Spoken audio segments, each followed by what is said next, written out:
Let's see. It's time for the Cooper Group's road trip to Deansboro. It's time. We're traveling in the bold new Kia Sorento. This stylish and roomy vehicle is courtesy of Cooper Kia on Commercial Drive in Yorkville. Deansboro is located on the banks of the Oriskany Creek, which was the channel for the Shenango Canal and later the Ontario and Western Railroad. The land along the Oriskany Creek was rich and deep and made for good farming. Deansboro became a farming community producing grains and hops. The Marshall Historical Society is located in the town hall. Historian Dorothy McConnell tells us that the town was named for John Marshall, an American statesman. She also tells us about Samson Occam, a Mohegan Indian who founded the Brothertown settlement. To learn more about this interesting settlement, we visit Dean White, who became interested in local history when he purchased a home that was part of the Brothertown community. It is now home to his family and his pottery business. Let's see.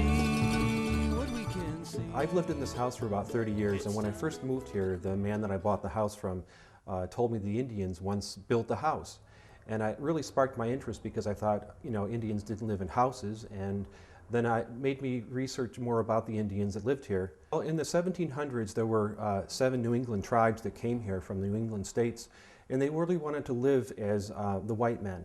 They wanted to become Christianized and start a new way of life. So they came here and formed a community, built schools, houses, and churches, and built the homes that they lived in. When I was starting to renovate the house, one of the Indians had written his name in the mortar in the back part of the house, and the last name was Fowler, Rodolphus Fowler. And so that made me want to research the family back as far as I could to find out exactly how old the house was. And I found out that it was started in 1775. And the Fowler family was actually the original relatives of Samson Occam, which was the missionary that brought the Indians here to form the community.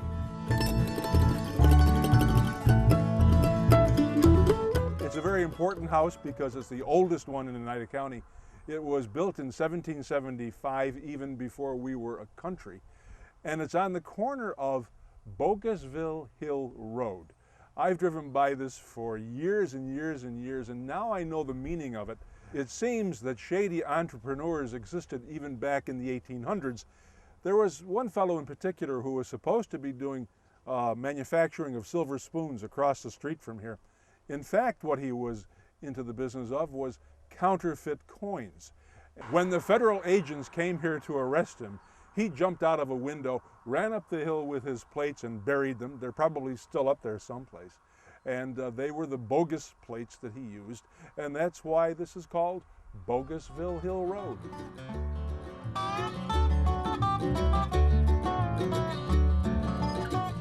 We travel up the hill to see if we can find the burial ground of Samuel Occam and the other Brothertown Indians, and turn a few heads in the process. Who's always there to keep you company?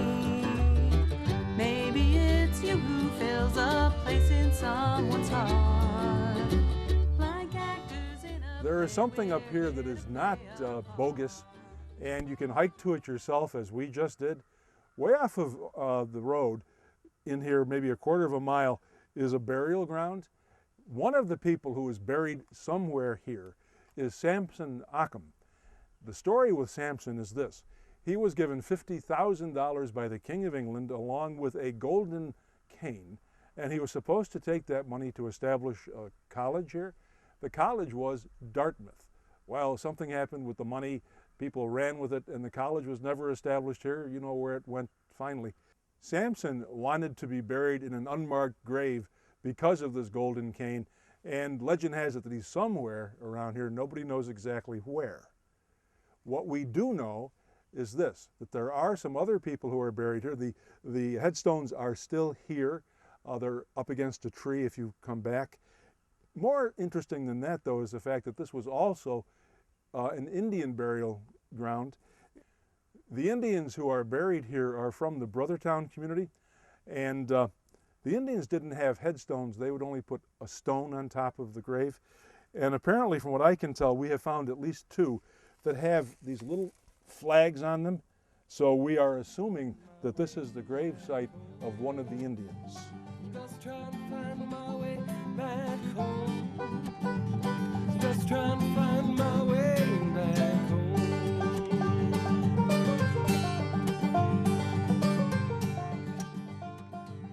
Most people in the Mohawk Valley, when they think of canals, they think of the Erie Canal, but there's another one that was very important to our history, and that's the Shenango Canal. And Deansboro was one of the ports along the Shenango Canal. There was also a railroad that came through here, right here behind me. You can enjoy it yourself because there's a trail that goes all the way from Clinton to just a little bit short of Oriskany Falls. You can bike it or hike it, and when you do, you go by this very, very old-fashioned train station in the heart of Deansboro.